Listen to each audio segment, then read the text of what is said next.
Thank you, Linda. And I have a few announcements before we continue our day. If you have a chance, if you haven't done so already, take out the strategic plan and take a glance at that and read it. We'll have a presentation on that later today. Also, for those of you who are going to be recognized for membership, please come to the front after Nick's State of the Organization talk, which will be coming up today. Today is breakout session day. We have a wonderful breakout sessions for you.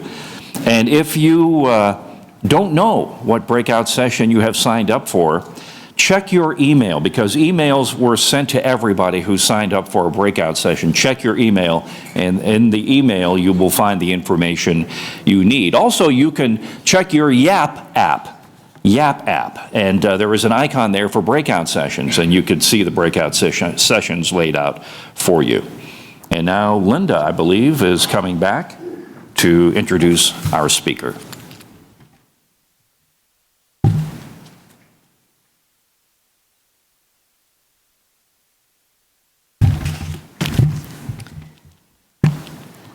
Katie Gordon is not only a born communicator, she is also a visionary. She has the relatively rare gifts of seeing beyond the boundary of what is, inquisitiveness that leads her deeper into what she sees, and persistence to stay the course as the future emerges. But then she goes even a step further. She makes her findings available to the rest of us. She invites us in. I know this because Katie reached out to me a couple years ago after she had read something I wrote for Global Sisters Report. She recognized her questions in mind and wondered if we couldn't have a conversation. In the 2 years since that first conversation, I've come to know Katie as a seeker of connection, of community, of God. That one small initiative, that one small reaching out, was the beginning not only of a friendship, but of an entire web of connections that brings her here to be with us today. And when you leave Mesa, good communicators that all of you are, you will get those connections and their importance for our future. At the time Katie contacted me, she was already a national organizer of Nuns, N-U-N-S, and Nuns, N-O-N-E-S, an alliance of spiritually diverse millennials, women religious, and key partners working to create a more just, equitable, and loving world. In this role, Katie helps build, support, and resource their growing network of collaborators. She is a bridge builder across traditions and generations. Additionally, Katie contributes to a variety of projects related to spiritual and social conversation, formation, and transformation. With the team behind the How We Gather reports, Katie supports the Formation Project, a spiritual formation container for the 21st century. With the Fetzer Institute, she is supporting a collaboration of retreat centers committed to both personal and social change. Additionally, she interned with the radio show and podcast On Being with Krista Tippett on their Civil Conversations project. This past summer, Katie lived with my community, the Benedictine Sisters of Erie, and worked with Monasteries of the Heart, our virtual monastery, as the 2019 Joan Chittister intern. In that role, she joined the staff in their work of making monastic wisdom available for contemporary seekers. Currently, Katie is based in her home state of Michigan while traveling to learn about and speak to what the Nuns and Nuns team is seeing as the movement of spirit in our times. Katie holds a Master of Theological Studies from Harvard Divinity School, a Master of Interfaith Action from Claremont Lincoln University, and a Bachelor of Arts in Religious Studies and Political Science from Alma College. Please welcome Katie Gordon.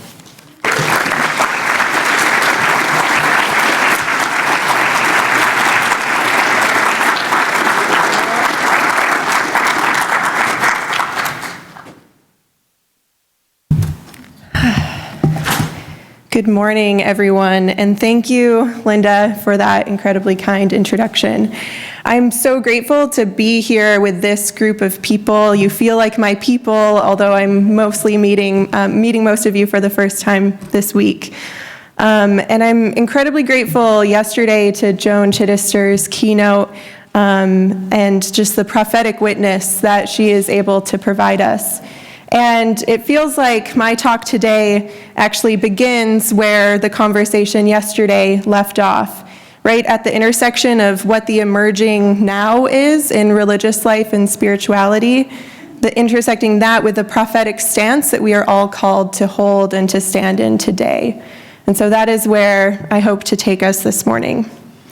And as I get started this morning, recognizing the fact that much of this work, our work, is about both remembering the past and co-creating our futures together, it is important to name that we are on the ancestral homelands of the indigenous tribes of the Yavapai, Akimel, O'odham, and the Hohokam peoples who have woven their own sacred stories in this holy landscape for years. So as we gather here to remember, celebrate, and uplift the stories of our beloved women religious, let us also remember the stories of the indigenous communities whose voices and rights have often been ignored, silenced, or oppressed. So let us also learn their names and stories this week so that we can better honor the land that we walk on here and the land that we walk on in our own homes. I also want to call into the space the many women religious who we stand alongside in this work. The sisters of the orders and congregations, the mystics and the theologians, and often the anonymous women from across the ages whose stories, whether we know their names or not, have shaped our own journeys in getting here. And finally, it's important to me to recognize the other humans who make up the team of Nuns and Nuns that I am honored to represent here. The sisters and the seekers whose words, visions, and stories are so present in the talk that I'm sharing with you today. And this talk is about making visible this web of sacred relationships that have shaped our efforts so far.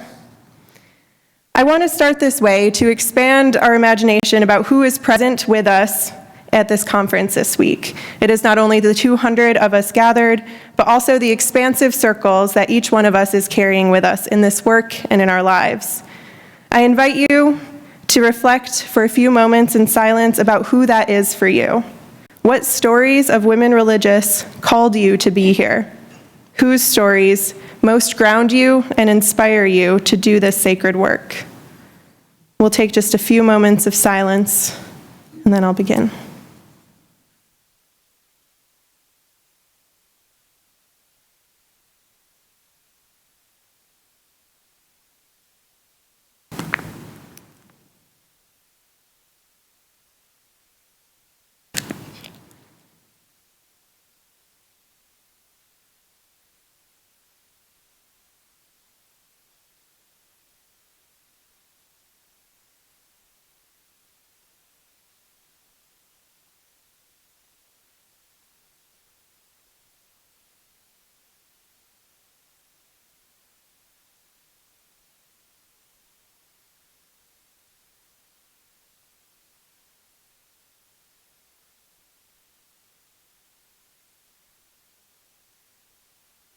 Thank you.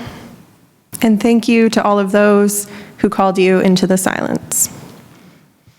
It was the living stories of women religious that inspired me to begin my work with Nuns and Nuns. And as I begin sharing the story of Nuns and Nuns, I want to share a few of what those stories were. They almost always came in conversations with sisters, either one-on-one or in circles. where I heard firsthand of their lives, histories, ministries, and the stories that had inspired them. The stories that come to mind are spiritual journeys of contemplation and action that I learned about in early Nuns and Nuns gatherings. Stories I saw on the walls of convents, showing sisters marching in civil rights protests, present in Central America in the midst of political and social violence, and continuing today to accompany protest and vigil with and for marginalized communities, for our hurting planet, and women and children across the world. Within this witness, a particular group of women especially inspired me, the foundresses, and their profound and prophetic stories. Foundresses, as you no doubt know, are the female founders of women religious orders, many of whom came to the United States from Europe and founded communities either there or here. These women were often fairly young, in their late teens or early 20s, creating and leading communities and congregations of women. These women responded to the needs they saw by creating community in response. One of my favorite things about conversations with sisters is how the communities and individuals weave the stories of foundresses into their own stories of becoming. There's one foundress archetype that I've heard a few times that I absolutely love, about how a few sisters arrive to their new city by boat late at night on a Friday, and somehow having started a school by the following Monday. Once, I was sitting with a sister of St. Joseph, and I asked her what spiritual practice she thought sustained her community life the most. She paused, and then poetically began. In 1648, 6 women came together in Le Puy, France. It became beautifully clear that the stories of these foundresses energize and inspire communities and sisters today. Although their foundresses lived centuries ago in different countries and very different contexts from our own, the stories still have deep resonance and relevance in each sister's life. And as I heard these stories, I started to view foundresses as a feminist archetype for our own times. They were women who gathered with other women in order to solve community problems. And they often address social ills not by creating institutions, but by creating community to hold the need, to respond to the signs of the times. These were women who didn't wait for permission to respond, but simply came together and did it together. As Joan referenced yesterday, these were prophetic women. This is a narrative that is deeply needed in our times, and it is one that is often on my mind as we grow the community of nuns and nuns. It feels fitting to begin by invoking some foundress energy here, because much of what we hope to uncover and remember in Nuns and Nuns is the empowered feminist narrative that has undergirded the Catholic tradition, no doubt many religious traditions, despite the dominant narratives of patriarchal structure and power. And I believe what we're finding in Nuns and Nuns is access to a story that many of us were not taught or shown growing up. Uncovering those old stories underneath the surface enables us collectively, as sisters and seekers, to start to write a new narrative together of what is possible when we come into relationship with one another. By tugging on the threads of our shared values and shared visions, we find conversation partners, collaborators, and co-conspirators in what we call remembering the old and co-creating the new. This means to us that we are grounding in tradition while also rethinking what it can look like today in our current reality. In this room full of storytellers, I want to uplift the ways in which we are each made up of stories of ourselves, of our communities, of the women that came before us, and of the narratives moving around us in this world. And with that context, I'll share a little more about the story of the beautiful collaboration across communities of spirit called Nuns and Nuns. Over the last 3 years, we've seen various experiments in gathering of our two groups, these unlikely pairs together. Although actually, the first thing you learn in most Nuns and Nuns gatherings is that we are not such unlikely pairs after all.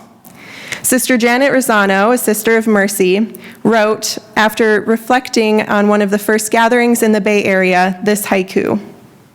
Eek, what will I say? I'm too old for millennials. Surprise, we're soulmates. Other sisters have responded in similar sentiments. After a room full of millennials and sisters in Boston gathered to share their spiritual autobiographies, one sister said at the end that each one of the stories she heard had found a home in her, and her stories had found a home in theirs. Somehow, in each gathering, we find a home in one another. When groups get together, we often immediately start to deconstruct the labels that got us there.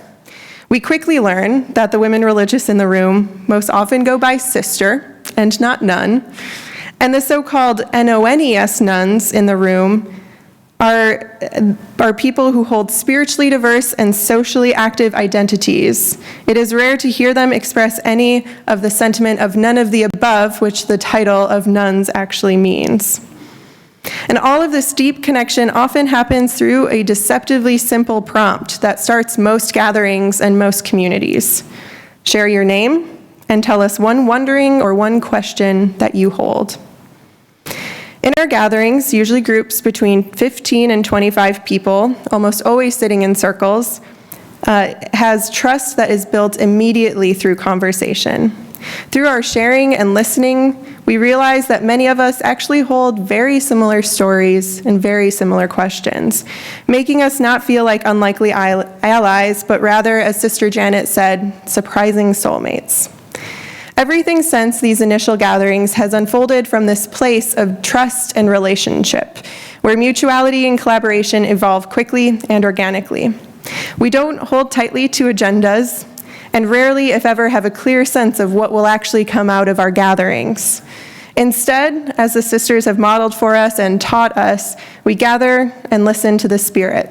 We listen for what wants to emerge, what wants to be born out of our unique collaboration. In all of this, it is important to name that we see ourselves as a part of a larger ecosystem of efforts to listen into and create present and future manifestations of religious tradition. And it thrills us to see how present these inquiries are in so many places and collaborations, sharing with us how we're all hearing the Spirit in this moment. And what has emerged for us so far are some clear guiding values and some exciting hints about what we might be living into. Here are a few of the values that guide our gatherings. First, as I've hinted at, our centering value is an authentic relationship, or what we call internally, really, really real relationships. Sacred relationships that are mutually transformative and loving. It is only from this place of true relationship that everything else can emerge. We also emphasize mutuality and co-creation at our core. The trick of Nuns and Nuns is right in the name. There's a certain kind of magic when one sister and one seeker organize and conspire to bring people together. If it only comes from one side, or only serves the interest of one side, then it'll only be good for some of the people who gather. By holding co-creation at our core, it becomes held by and transformative by the collective. We also consider ourselves a part of a contemplative social movement in formation. It is only by grounding in contemplative practice, woven through our gatherings, woven through our conversations, and the slow work that we found that we can go far and go deep together in order to respond to the urgent needs of our times. Go slow to go fast, we've often said. And we are Spirit-led. We are listening deeply. We've never known what might come out of our conversations or collaborations, but we've strengthened our ability together to listen for the Spirit and listen for what wants to be born. Authentic relationship, mutuality and co-creation, contemplative social movement, and deep listening led by Spirit. These are some of the values that we strive to embody as we move through this work. Which leads me to the hints that we've been seeing. You've heard a bit about our gatherings, a bit about the values that ground us in our gatherings, and I want to share now what we've been seeing emerge through these conversations and through these relationships. First, we hear a clear and immediate call to show up in response to the challenges of our time, collectively and prophetically. We've all seen hundreds of sisters flock to the border to provide presence and service for the human beings who are being robbed of their dignity at the U.S. southern border. We've seen all 700 members of the LCWR vote unanimously to commit the organization and their congregations to fight racism, welcome immigrants, and help stop climate change. And more recently, on September 1st, the World Day of Prayer for the Care of Creation, the leaders of Canada's 64 congregations of Catholic sisters, those that are in the UISG, called on the country's politicians to respond to the climate emergency. Sisters are reading the signs of the times and obediently heeding the call. Alongside all of this sister movement, young people are flocking to the same issues in big ways. At the southern border, young volunteers are providing key organizational roles in ensuring the radical welcome of refugees and immigrants, and they are organizing to change policies and practices that separate families. Young people are moving their prophetic voices in movement, politics, and government, from the movement for Black lives responding directly to the white supremacist policy and culture harming and killing people of color, to Sunrise Movement and their allies in Congress who played a major role in ushering the effort for a Green New Deal to address the climate crisis and create hundreds of green jobs, hundreds of thousands of green jobs. We've all seen Greta Thunberg's righteous anger in front of the UN, and we all ought to also be following Isra Hirsi from Minnesota, the daughter of U.S. Congresswoman Ilhan Omar and a co-founder of the U.S. Youth Climate Strike. Young people are also reading the signs of the times and passionately heeding the call. When we start to realize the shared calls to action that we have, it becomes incredibly powerful to imagine what it might mean to gather forces across traditions, across generations, from secular to spiritual to religious. There are bridges to be built to transform how we exercise our collective power in response to the greatest issues of our time. And in the process, we too grow in the ways that we understand and relate to one another and to our world. It is evolutionary and revolutionary hand in hand. It is rooted in tradition while responding to the signs of the times. It is the intersection of the emerging reality of religious life and spirituality today with the prophetic stance. And it feels like, frankly, exactly the moment that we are all here for. Which leads me to my final point before we're going to open up for some conversation. There's another hint, but it seems bigger than a hint, a sign maybe, of what these times mean for us and mean for the future. Many have spoken about, written about, this moment in religious life. As you're all well aware, some have named it as a moment of diminishment. Others have called it a moment of evolution in religious life. And yesterday, Sister Joan referred to it as a crossover moment in spirituality and religious life. She said, "This is a world in wait. We need wise and wild voices to lead us back to spiritual sanity." And I am convinced, thanks to conversations and writings with my friend Linda Romy, another Erie Benedictine sister, that this moment of religious life is not one of diminishment or evolution, but a moment of expansion. As the realities of religious life are shifting, the tradition is by no means going away. In fact, more and more people are becoming a part of that tradition. The tradition is breaking out of the walls of institutions and finding homes in new places and new ways. Through prophetic voices today, our traditions are being stretched to fit this new reality. Many of you, 80% of the people here, I believe, are lay people who are carrying the charisms and stories of these women religious communities in their hearts and in their missions. There are an increasing number of associates, oblates, co-members, and more who are connecting deeply with your communities. While not taking the same vows, they are committing themselves to these women and these congregations.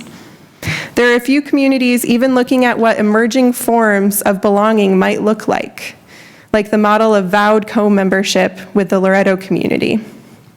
And there are more and more young people signing up for a year of service and intentional community with Sisters' Orders, working with their ministries and learning their charism through deep work. And then there are us, my people, the nuns, the spiritually diverse, socially active millennials who have found in Sisters a home for formation into the way of life that we hope to live. A way of life that centers relationship with self, neighbors, and the natural world, and a way of relating that can radically change the way we're living today. If we decide to look at this, the tradition of prophetic religious life, we see it manifested in many people, many places, and in many ways. There is no lack of hope when we consider the future this way. This expansive view of religious life opens up to us, as storytellers, new possibilities and new stories to share with the world. Eileen Markey, in her phenomenal keynote at the Conference on the History of Women Religious, hosted at St. Mary's College this past June, spoke about finding what is true in the stories of women religious. She talked about time and said, "We have Chronos, the chronological, historical time, and Kairos, the time of possibility." She goes on to say, "This moment of preservation and celebration of the stories of women religious is a Kairos moment. It can give life." Markey saw this window of storytelling and wrote a book called A Radical Faith, which tells the story of Mary Noel's sister, Maura Clark, and her assassination in 1980 in El Salvador. Markey spoke about Maura in her keynote. She said, "I think Maura's story and the stories of all of these women religious and their congregations matter, not out of some grim responsibility to honor the past. This is not a funeral project. No, we need these stories because they offer a key to the future." So much possibility emerges when we record, write, and share the stories and legacies of sisters. It is sacred work. It remembers tradition and translates tradition into our present moment, and it constructs our collective future. Nuns and Nuns, we hope, has emerged as just one piece of this new narrative, one of the places where at the intersections of identities and communities, we see and experience how spirit is moving in this moment, how tradition is expanding in this moment in prophetic and transformative ways. And another core piece of this new narrative is you all, and the stories you will choose to tell, and the prophetic voices that you will uplift and amplify. I love the theme of this conference, Voices Rising in the Desert, echoing back to early desert fathers and mothers who left the corrupt and destructive society as it was in an effort to find a way of living tradition authentically and prophetically. We're in a similar moment in the midst of our own political and ecological collapse. But another way is possible, and another story is already being written.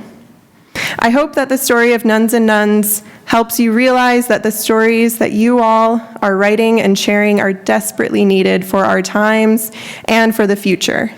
We are hungry for them, we are grateful for them, and we are using them as tools in building a new future. Most importantly, as Sister Joan spoke beautifully to yesterday, the stories that are most desperately needed today are the stories of the prophets. We need examples of people living today who are speaking truth to a culture of lies. People who name the injustice they see and respond to it. People who become awake and alive and walk the long, weary road of prophetic spirituality and action. And as communicators, you can and need to tell these stories of what is happening at the edges of what possibilities are emerging. With those stories, people will listen. Then we can all co-create this new narrative together, a narrative of meeting at the intersections, of expanding tradition, and of prophetic action in our hurting world. It is a Kairos moment, a time of great possibility, but only if we act on it, if we write about it, and if we share those stories, making it more real with each movement and with every word. Thank you.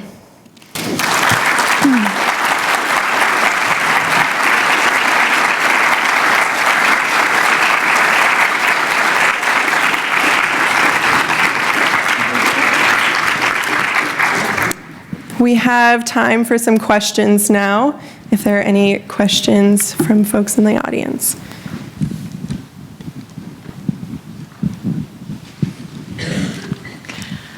My question is, so if you want to invite a group of nuns together with your sisters, how do you invite them? How do you word that? How do you find them? You don't want to look too hokey and cheesy that they don't come, but what is the wording that gets the nuns to come collaborate with us. Yeah, I think the important thing about the invitation is the piece of co-creation, that invitation has to be made together. That was something we found in the early days of the Grand Rapids gathering, was that if the invitation had been written by just me, it wouldn't have spoken to the sisters. If it had been written just by the sisters, it wouldn't have spoken to the people in my group. The words really matter. Words like if you use faith or not, if you use spirituality or not, it'll communicate to who you want to see what they would show up for and if that would be comfortable for them. And so I think the first step in creating Nuns and Nuns gatherings isn't that issuing an invitation without relationship, but it's building the relationship that can create the invitation. So what we've seen is people taking months to just find a sister collaborator or a millennial collaborator that feels right in that partnership, in those conversations. Those two or more build relationship over coffee dates or tea dates or whatever it is, and then start to imagine, how do we construct the invitation that we want to see? So, first of all, thank you for all that you're doing. This is exciting. Finding a way for millennials to connect is just amazing. So what is your advice? You have the meetings. What is your advice in continuing that relationship and communication between the sisters and the millennials? Mm-hmm. Once those meetings happen, what goes on after that? Yeah, it looks different in each place of what follows after that. We've seen what's most transformative in coming out of those initial gatherings where, say, 15 or 20 people gather together is the one-on-one connections that are made and the really organic, natural invites that can be made after that, whether it's someone hosting a potluck and just inviting whoever's able to come over. It's sort of the personal connections that flow out of the circle itself, where I think the most amazing conversations and then collaborations grow out of that. And it's also, after those initial relationships are established, both the sisters and the millennials who gather have their own community spaces that they'll often invite each other into. So, in Grand Rapids, with our group that's called Sisters and Seekers, that started as a Nuns and Nuns group 2.5 years ago, many of the young people who are showing up identified as queer and Christian and didn't have a place to worship. And so then through the relationship and trust built with the Dominican sisters, they ended up being invited to come and check out just what the Dominican Center service looks like. And as a result, the many millennials who are social workers or organizers and activists, they would plan protests or fundraisers for their organizations or things like that and invite the sisters into those spaces as well. So it's really, that initial space is a starting place for cross-pollination between those groups to support one another in their ministries that each are engaged in. And so it grows out organically and naturally from just knowing what questions we hold and what our stories are. Yeah. Okay. I have actually two questions. The first, very simply, how long do these collaborative engagements last typically between these two groups? And secondly, can you talk a little bit about how topics like God and faith are introduced and addressed and dealt with in these groups? Yeah. How long the collaborations last, again, different in different places. Nuns and Nuns, we just released a toolkit that tells a lot of these stories. So if you haven't seen it, you can check that out on our website. It's a free toolkit, and it tells the stories of 4 different gatherings in different places that have happened over the last few years. So that'll give more detail to what that looks like. And we really let the group establish what it looks like to keep gathering. So we planned the first Nuns and Nuns gathering in Grand Rapids for a Sunday night and just wanted to see what happened, had no hopes or dreams of continuing it. And it was such a such a needed space, we discovered, that we decided collectively to meet every other week for an hour and a half. And so that group has still been meeting for 2.5 years, now monthly instead of bi-monthly. But that was, in Grand Rapids, that was what was needed. In places like Boston, where we were gathering, a lot of the people just lived busier lives. It was harder to get them together. It was a bigger city, harder to use transit to get to where you wanted to gather. And so that was a group that decided to gather sort of ad hoc every few months to see just what would work for people who wanted to gather. So what we're seeing is sort of bigger cities are doing that, more seasonal quarterly gatherings. That's the Bay Area has seasonal larger gatherings as well. And then smaller cities with more intimate groups, I think, are able to gather more regularly. And things ebb and flow as well, so there might be breaks in time that people gather. So it looks different for each group. And this is in the toolkit as well, but what we hope in each gathering is to really continue co-creating with each other. So there might be 1 or 2 gatherers or facilitators, but there's sort of a pulse check with each gathering. Like, does this time still work? Does this rhythm still work for you? What else is needed or what else is desired? So it continues to evolve. And how we talk about God and faith is really interesting. There was one gathering where we just spent 2 hours sharing what we hear or what we mean when we say God. And so we had this beautiful tapestry of God collectively created through the voices in the room.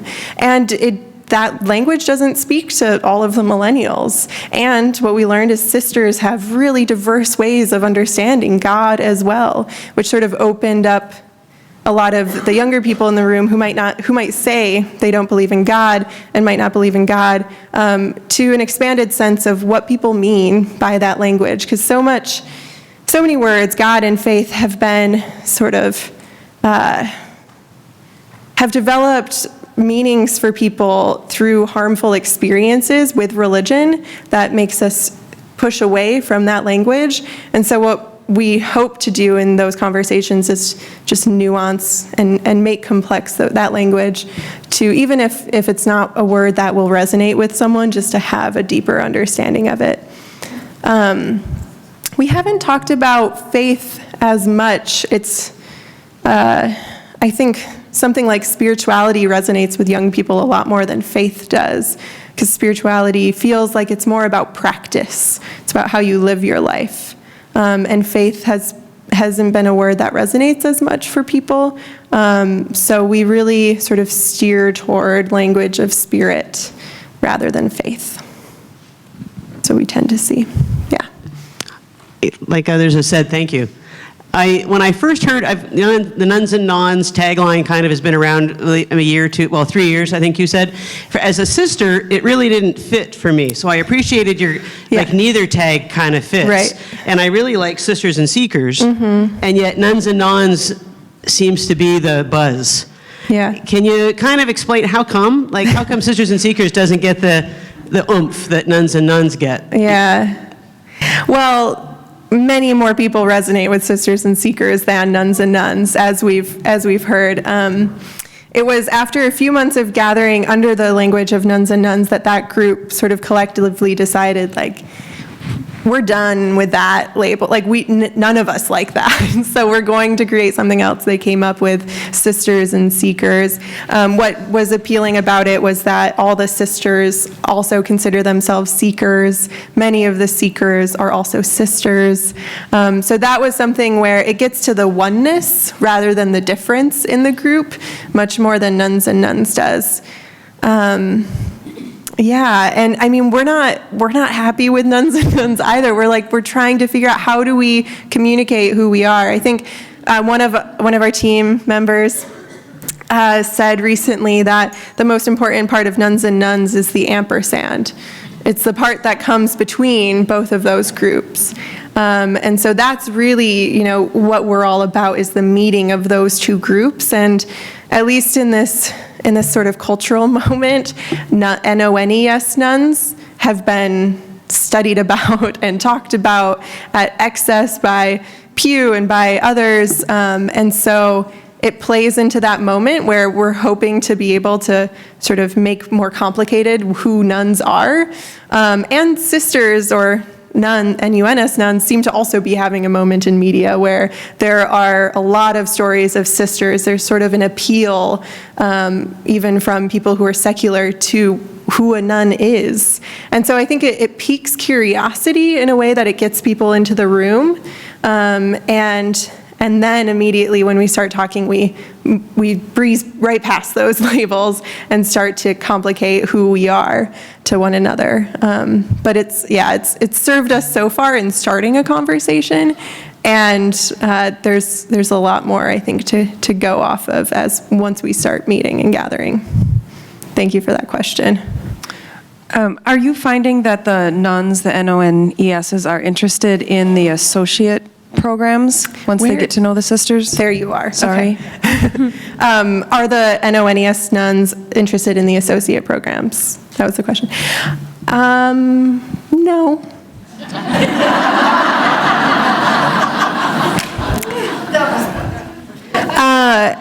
They're interested in being in relationship with sisters and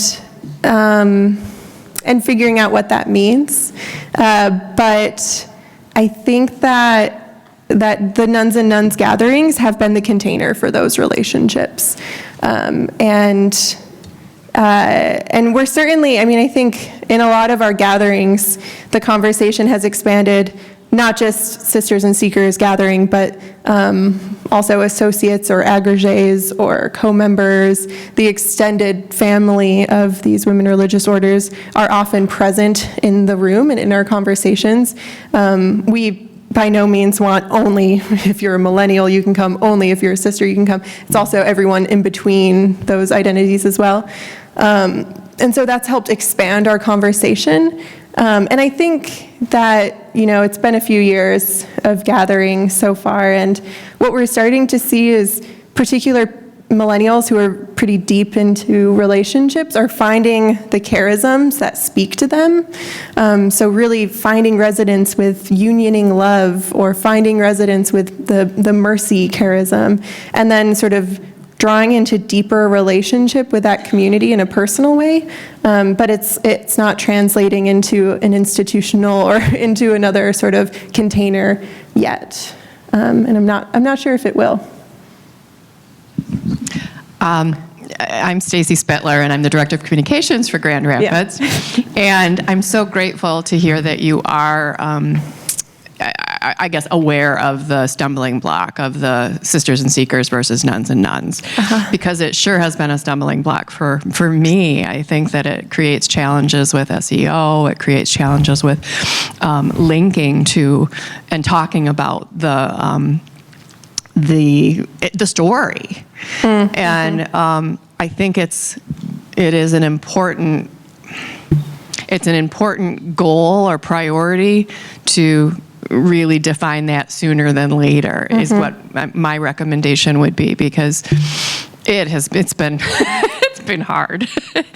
And I think I, as a communicator, feel left behind with the bigger story, mm-hmm. because we're always trying to figure out how do we wrap this, it's nuns and nuns and sisters and seekers, and we have to repeat all, and you know. Yeah. So I am grateful that you're addressing it. I do hope that maybe we can figure out, and I would volunteer to be part of that discussion, that strategy planning, if you're open, Katie. Yeah, great. Thank you for that. Yes, Stacy has been a part of the story of Nuns and Nuns, of telling the story since the beginning of the Grand Rapids group. So find her for more insight. Beth.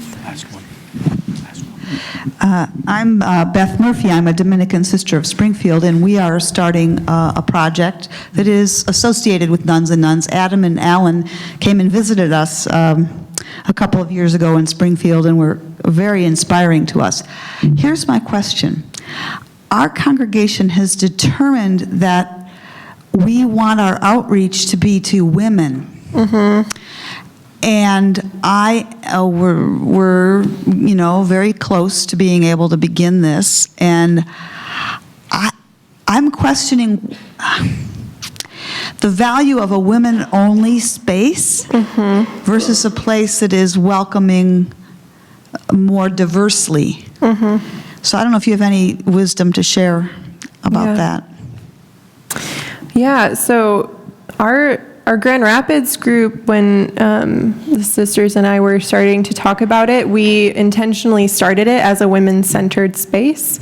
We didn't want it to be women only, to exclude if others wanted to come, but it was really important for many of those of us who are women who are drawn into what this conversation could look like, to have a space led by women, created by women, and for women, because it was such a context, faith, spirituality context in Grand Rapids in West Michigan where men were always up front and always that was something that caused a lot of pain for a lot of people. And so we wanted to create a more healing space.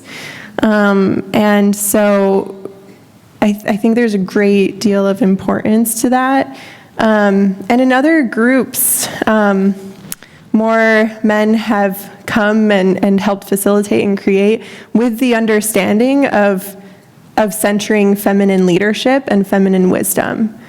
So Alan and Adam, who you mentioned, are on the organizing team for Nuns and Nuns, and we spend time talking about decentering masculinity and what does it mean to really center women's voices and leadership. So I think even if it is a more open invite, there are ways to still center that voice, which those spaces are so needed for our spiritual lives, especially for young women who are looking for models of women's spiritual lives.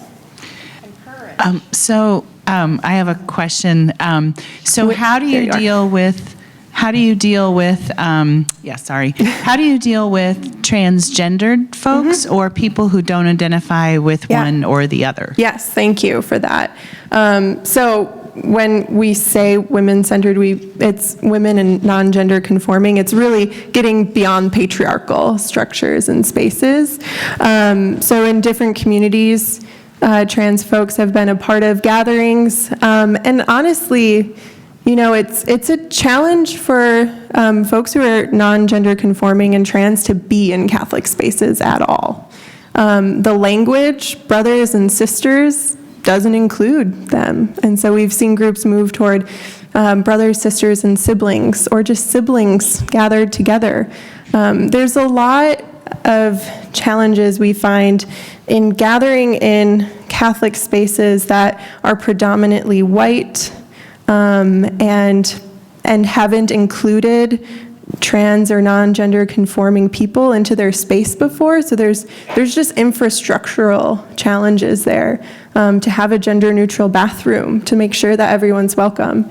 And so I think that there's a lot, as we've been gathering and discovering, both the gift of these spaces and the ways that these spaces still exclude or don't represent people. So there's still a lot of healing and growing to happen, and that we hope can happen through those conversations. Yeah, thank you for the question. And that is the end of our time allotment for the Q&A. I'm so sorry. So thank you very much, Katie, and thank you all for your questions. Yeah, thank you all. I'm happy to continue this conversation the next day.